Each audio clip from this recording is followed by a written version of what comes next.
Mesdames, Messieurs, peuple congolais, être citoyen, c'est être informé.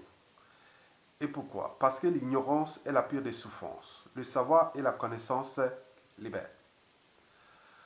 Pour info, le taux se resserre contre le tyran Denis Sassou Nguesso, qui est de plus en plus isolé. Et donc, il peut chuter à tout instant. Et pourquoi? Parce que, un, il n'y a plus de soutien intérieur. Tous ceux qui l'ont produit, qui l'ont ramené au pouvoir, il les a tous trahis, ou presque. Certains ont été empoisonnés, sont morts. D'autres sont dans les prisons. N'oublions pas ceux qui sont forcés à l'exil et ceux qui sont restés encore au pays, qui sont terrés comme des rats. Et donc, on s'est dit que face aux contraintes et aux pressions euh, psychologiques, physiques, sociales, économiques, administratives, etc., exercées par Sassou Nguesso contre tout le monde, on s'est dit que si on a au moins un cerveau, une âme, une conscience, pourquoi aller servir un être mortel qui est venu, qui est là pour s'abuser de nous, en utilisant tous les moyens colossaux de l'État dont il dispose de manière injuste, illégale et illégitime.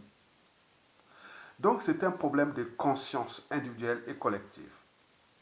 Allez encore servir Sassou Nguesso. Donc Sassou Nguesso le sait d'ailleurs qu'à l'intérieur, il n'a plus de soutien. Il ne tient son pouvoir aujourd'hui que par les intimidations. Des intimidations. Euh, la violence, la barbarie et autres, jusqu'à combien de temps encore? Il lui reste que ça comme modalité de gouvernance et de conservation de sa tyrannie. Et pour combien de temps encore? Donc, au plan intérieur, Sassou est en apparence serein, mais en aparté, en secret, il ne sait plus distinguer le vrai du faux. Il a peur. Il a peur des lendemains, qu'à tout instant, il peut chuter. Et c'est ça. Et ce qui se décide. Parce que tout le monde l'a très bien compris. Et donc, du nord au sud, de l'est à l'ouest, eh bien oui, qui peut encore aller servir les nérons tropicales. Et donc, comment d'être euh, prédisposé, indigène ou esclave. Mais si vous êtes un être libre et digne, comme le sont au commissariat aujourd'hui, Mokoko et autres, bon, quand même, il faut se dire que je ne peux pas encore aller travailler pour un être mortel qui va nous laisser que des orphelins et il a laissé que des cadavres. Il a ruiné depuis tout un pays et brisé des millions de vies et que je vais encore continuer à travailler pour lui. Donc, c'est un problème de conscience. Donc, pour l'instant, d'après les informations, au plan intérieur, Sassou est isolé. Et donc, il n'a plus personne pour, voilà, qui peut faire confiance à lui inversement. Non. Donc, dans les relations sociales, qu'elles soient politiques, économiques, culturelles et autres, il y a les trois mots-clés, confiance, méfiance et défiance. Mais la confiance crée des liens, mais elle ne se décrète pas. Elle se construit au gré des épreuves. Mais or, à travers les épreuves que Sassou a fait à nous, aux uns aux autres, il n'y a plus confiance à ce personnage. Donc nous sommes en méfiance et en défiance envers Sassou Nguesso. Et c'est bien comme ça. Donc c'est la fin. Donc au plan intérieur, il y a eu des règlements politiques et militaires dans le nord. Et aussi, n'oublions pas les victimes de Sassou Nguesso de la partie sud. Et donc vous voyez que tout un État, tout un peuple est en défiance envers un régime politique. Et donc quand tout le peuple est en défiance envers un régime tyrannique, donc sa fin est déjà inévitable. Et donc au plan extérieur, Sassou Nguesso n'a plus de soutien extérieur. Il n'y a plus, il n'y a rien. Même certains dictateurs n'osent plus s'afficher avec Sassou Nguesso. Non, non, c'est pas possible. Non. Sassou est identifié comme un criminel en liberté. Parce qu'il y a beaucoup d'Africains, il y a des dictateurs en Afrique. Mais certains disent non, non, non, non, non. Il a trop fait du mal à nous-mêmes Africains. On ne va pas aller rencontrer ce gars-là. Non, c'est pas possible. C'est comme tirer une balle sur la cheville toi-même. Donc on crée notre irrespectabilité interraciale nous-mêmes. Non, on ne peut pas rencontrer les nérons tropicales. Denis Sassou Nguesso, aujourd'hui, les plus gros criminels encore en activité au pouvoir en Afrique. Et donc, vous avez tout compris. Maintenant, dans le côté toujours extérieur, bon, il est démasqué, il est vomi, il est grillé, donc vous avez tout compris, mais revenons toujours du côté extérieur, la France-Afrique. Bon, on soutenait Sassou Nguesso, pourquoi?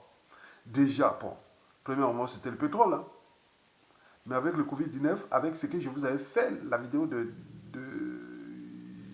avril 2020, j'avais dit que si d'ici juillet 2020, l'économie mondiale ne répare pas, le pétrole sera inutile jusqu'en mois 2024-25. Parce que les prix de pétrole, là, il faut faire fonctionner la machine, mais il n'y a pas de consommation. Donc, où stocker ce pétrole? On ne peut pas arrêter tout, donc on a oublié de démonter tout ou autre. Donc, le pétrole n'est plus euh, stratégique pour la France-Afrique pour maintenir Sassou Nguesso. Même Total serait-il, parce qu'il n'est plus rentable le pétrole. En plus, peut-être à la fin de ce Covid et tout ça, la consommation du surplus, on va passer à d'autres énergies. Et donc, tout est là. Donc, ça n'est plus stratégique ni pour la France-Afrique sur le problème du pétrole. Venons sur le problème du CFA. Les CFA et les réserves sont... Il n'y a plus rien. Il reste seulement à abandonner cette monnaie ou la dévaluer, je ne sais pas. Donc, on va voir ce qui va se passer d'ici décembre 2020. Puisque nous sommes en train de finir la période d'abattement du CFA. Est-ce qu'il faut re-signer ou l'abandonner? Donc, aujourd'hui, les réserves sont... Mais à soutenir Sassou Nguesso encore pour... Il reste Bolloré avec le port de Pointe-Noire, qui n'est pas aussi rentable aujourd'hui, puisque la machine, l'économie mondiale ne marche plus, beaucoup de... Voilà. Donc, et donc, vous voyez que Sassou n'est plus stratégique ni autre pour la France-Afrique, puisqu'il devient le problème de l'image même de la France-Afrique. Donc, il faut s'en débarrasser. Et donc, vous avez tout compris. Mesdames et messieurs, peuple congolais, Denis Sassou Nguesso devient l'homme de lui-même. Eh bien oui, il a trop fait du mal à ce peuple, à tout le monde. Et le mal est fait. Le mal est fait. Et partout. Dans toutes les familles, qui est désolation.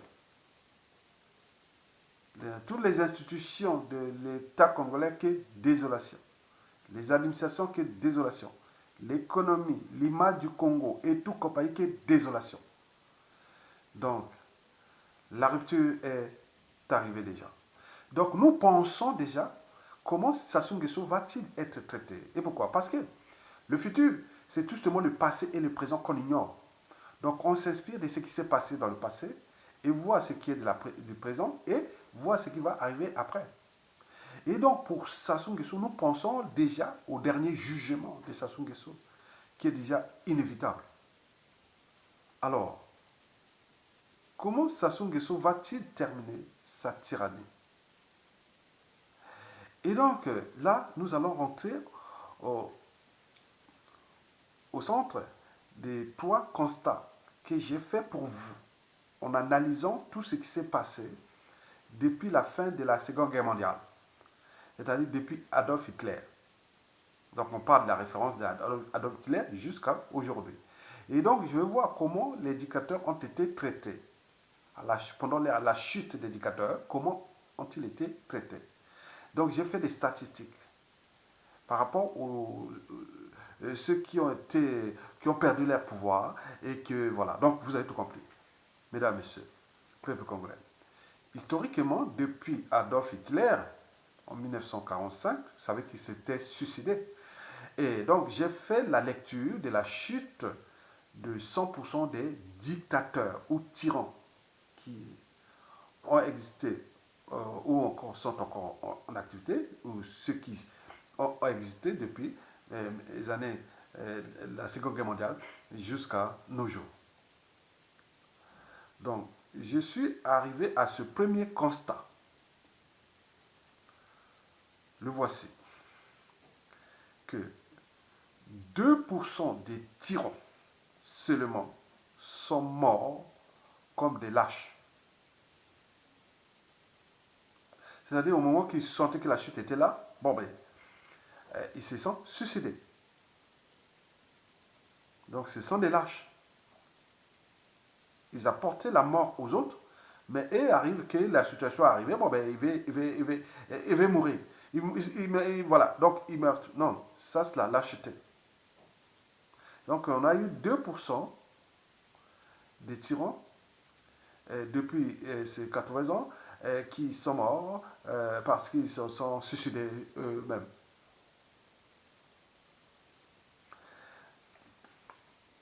30% ont pu se barrer à l'étranger.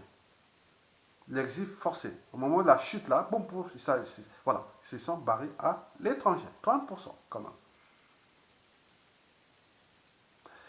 50% ont été arrêtés. 18% ont été assassinés. Donc, je répète, 2% sont morts comme des lâches, se sont suicidés. 30% ont pu se barrer à l'étranger. 50% ont été arrêtés. Et 18% ont été assassinés. Mesdames, Messieurs, peuple congolais, le deuxième constat est le suivant. Arrêter et ou fuir à l'étranger, par exemple, donc j'en parle ici des 30 plus 50%, donc ça fait 80%.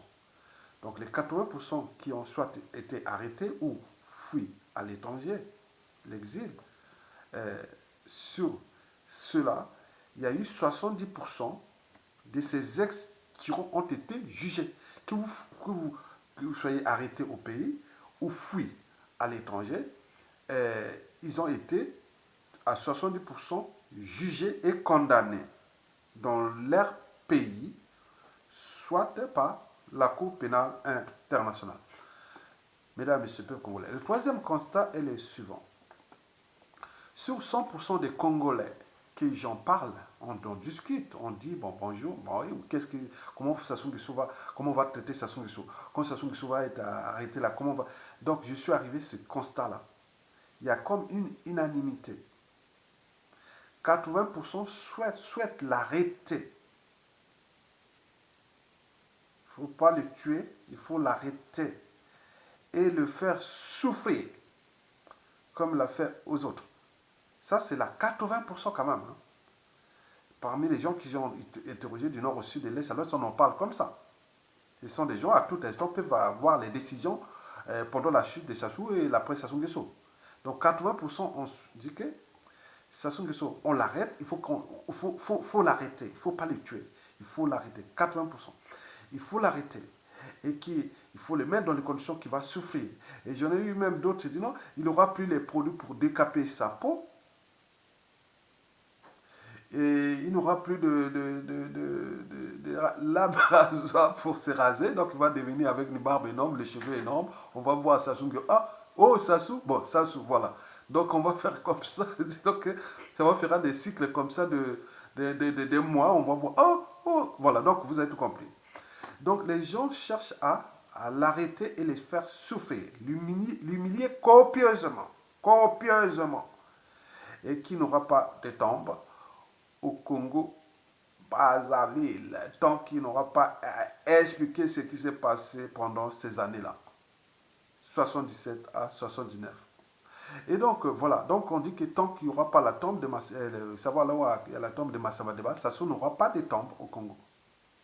Et donc chaque victime de Sassou ou des familles de victimes ne veulent pas qu'il y ait la tombe de Sassou au Congo, qu'on ne vienne pas.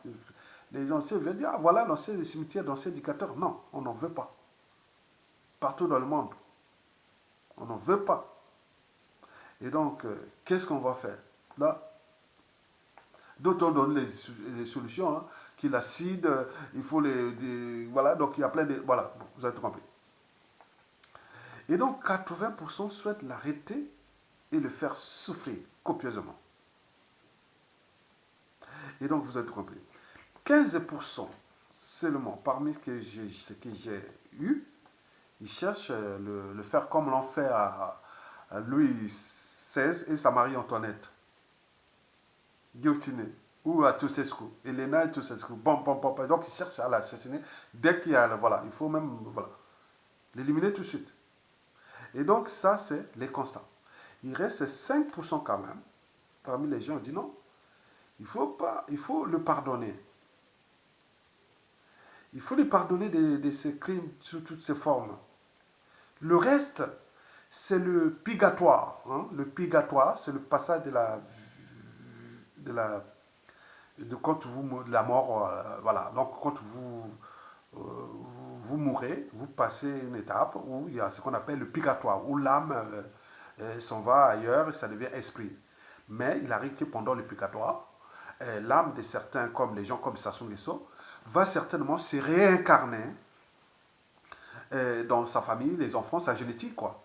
Et ces gens-là seront maudits jusqu'à la troisième génération. Donc ça ne sert à rien de le punir, puisque Sassou Nguesso, on sait déjà que au purgatoire, qui est inévitable, il va souffrir pendant des siècles dans les cieux.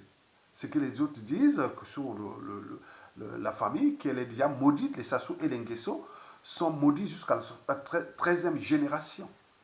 Et donc, sur le plan de l'assassiner ou de le faire ceci, bon, beaucoup de nos compatriotes, qui sont 5%, disent non, il faut le pardonner, le traiter dignement, mais il doit être jugé, mais pas le faire souffrir comme, voilà, comme il a fait aux autres, quoi. Mais ce sera une leçon de civilité, voilà. Donc, les gens ont parlé comme ça, donc on en discutait comme ça. Donc, retenez bien, sur 100% des Congolais, 80% souhaitent l'arrêter et le faire souffrir copieusement, jusqu'à la mort, sans scrupule. Et 15% souhaitent l'assassiner tout de suite. S'il le trouve, boum, il faut. Si le jour où il trouve Sassou Nguesso dans un angle mort, il le tue. Il n'y a pas de problème, il n'y a pas à regretter. Et 5% disent non, non, non, on ne va pas l'assassiner, il faut laisser les choses comme ça, c'est le purgatoire, hein, qui va s'en occuper. Et ce n'est pas tout. Il y a aussi ses enfants, petits-enfants, sa famille, autres qui seront aussi rentrés dans ce purgatoire, puisque l'esprit de Sassou Nguesso, le mal qu'il a fait, va se retourner contre sa propre famille. Et donc, ça, on le sait. Voilà pour la petite histoire du jugement, parce que nous sommes là pour alerter, parce que les gens n'ont pas d'idée. Ils ont dit, comment on va faire? Bon, donc, chacun peut nourrir le débat ici, c'est-à-dire, si vous êtes pour 80%, qu'il faut le faire souffrir, humilier dans Brazzaville, dans tout ce qu'il va faire à côté. Il va rester là-bas dans les geôles de la DGST, là où on torture aussi les gens. Mais par exemple, il peut faire aussi, voilà. Donc, on ne sait pas. Et deuxième constat, donc ils sortent à l'éliminer complètement. Et cinquième, bon, 15%, oui, 5%, mais il soit le purgatoire. Mais ce qu'on n'a pas, nous avons eu, on n'a pas eu des Congolais qui ont parlé de l'envoyer à la CPI, paradoxalement. Je n'ai pas entendu les gens parler de la CPI. Ce que je vous ai dit, 80% l'arrêter et le punir copieusement. 15%, il faut l'assassiner tout de suite. Et 5%, il faut les laisser en vie et le purgatoire qui s'en occupera. Mesdames, Messieurs, peuple congolais, nourrissez les débats et merci et à bientôt. Et bon vent au peuple congolais, la libération est proche. Tokolonga. Merci beaucoup.